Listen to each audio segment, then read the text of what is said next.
It seems barely a day goes by without a news story highlighting some new medical scam that has bilked governments, including the United States and the United Kingdom, out of a lot of money.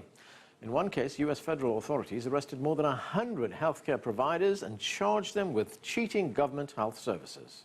We've charged 107 defendants in 7 different cities for their alleged participation in Medicare fraud schemes involving approximately $452 million in false billings. Doctors, nurses, and medical professionals from Los Angeles to New York and cities in between have cheated taxpayers and patients alike.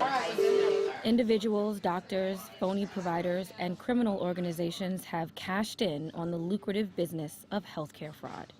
It's a faceless crime, reaping huge benefits for very little perceived risk.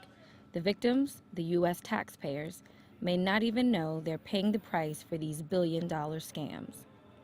The effect of that $100 billion to $450 billion on an annual basis is dramatic to insurance companies and insureds because the insurance companies see an increased cost of doing business, which means their profits are going down, their costs are going up. They translate that into higher premiums for their insureds. Unlike credit card companies that stop payment on fraudulent charges, tracking healthcare fraud is more complicated and frustrating for U.S. officials trying to bring costs down. The system is not designed to catch cheats and fraud, but to make sure that no one's health care suffers. So consequently, if someone submits a bill, they're going to pay it. And unfortunately, we've got a lot of unscrupulous folks out there that are submitting claims.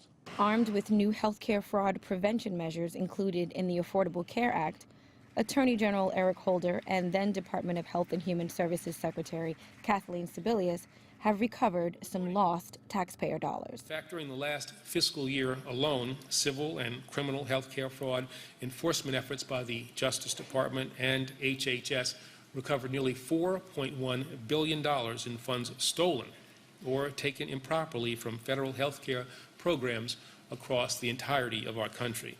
Even as the U.S. attempts to recover funds, it continues to outspend both Canada and the U.K. per patient. Healthcare spending, waste, and fraud have come under the microscope in efforts to lower per-person spending. Some in the healthcare community continue to call for the U.S. to adopt a single-payer system. The Constitution matters. The Constitution matters. Many of those opposed cite wait times in Canada as a reason to stay away from such a system, and some Canadians disagree.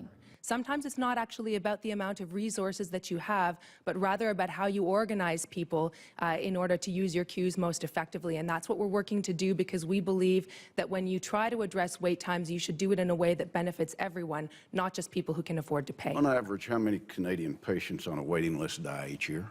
Do you know? I don't, sir, but I know that there are 45,000 in America who die waiting because they don't have insurance at all. Despite their lower cost per citizen, single-payer systems are not immune to criminal activity. In Canada and Europe, there are now governing systems to attempt to identify and prevent fraudulent activity.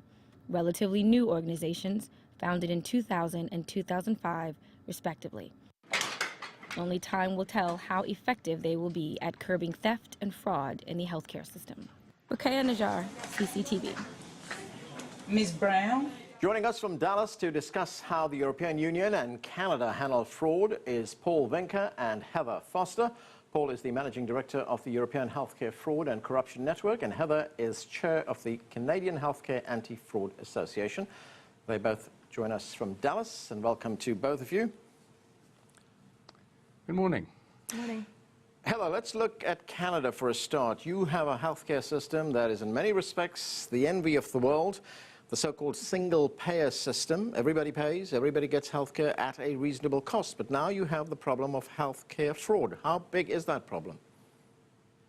How big is it? It's very difficult to determine how big healthcare fraud actually is anywhere in the world. We're suggesting somewhere between 3 and 10% of all expenditures are fraudulent, but that's basically not a proven stat, but that's what we're actually going with. So. And Paul, what about the situation in Europe? 28 countries in the European Union. Is there a uniform healthcare system in the European Union, or does each country have its own healthcare system? Well, it certainly isn't uniform. It's proper to the identity of Europe that each European country has its own healthcare system, be it an NHS system or a social security system or more privately oriented or a mix of it. Heather, in Canada, where do you see the most egregious forms of fraud, of crime? Is it among doctors and therapists mainly, or is it among the consumers? I would say it would be a combination of consumers and medical supply, not so much physicians. It would probably more be consumers and extended health benefits. Paul, in Europe you have, in some countries, a system called the pay-for-service system, and there has been a lot of fraud. It seems to be a system that's vulnerable to fraud. How does that work, and why is it vulnerable to fraud? Well, the fee-for-service system, as we call it, is actually one of the main reasons of fraudulent and wasteful activity. Fee-for-service means that the healthcare providers are being paid per act, per healthcare service provided. So they have an interest of generating as many healthcare services as possible in order to gain as much money as possible. I'm not saying that this is the overall way of performing medicine in Europe, but at least it is an incentive for quite a number of healthcare providers in order to drain the system of the money. So this would be things like over-testing, doctors recommending tests that are not really necessary for the patient. Indeed, over-diagnosis, over-prescription of medicine, over-referral to lab tests, and so on and so on. Heather, I was looking at some of the instances of fraud in Canada, and this from your association, where you have members misrepresenting dependents. They share drug cards with non-members, they shop for doctors, and then these doctors prescribe narcotics, which can then be resold on the streets. Now, experts say the problem here is something called insurance plan design. What does that mean?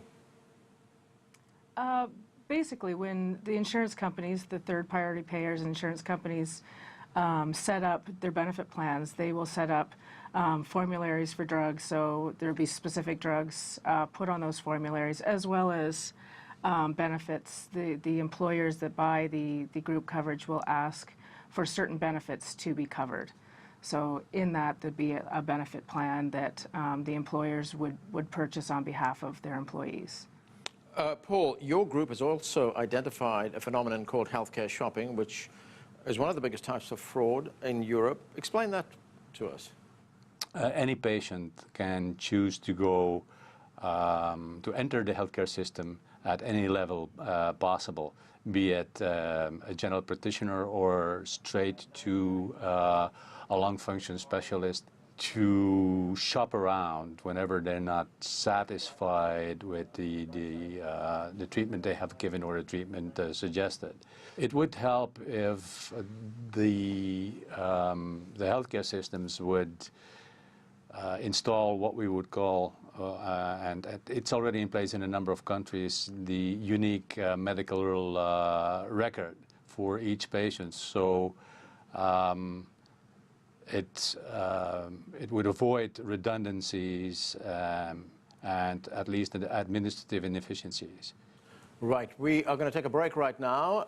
When we come back, will new efforts by international governments put a stop to these medical scams?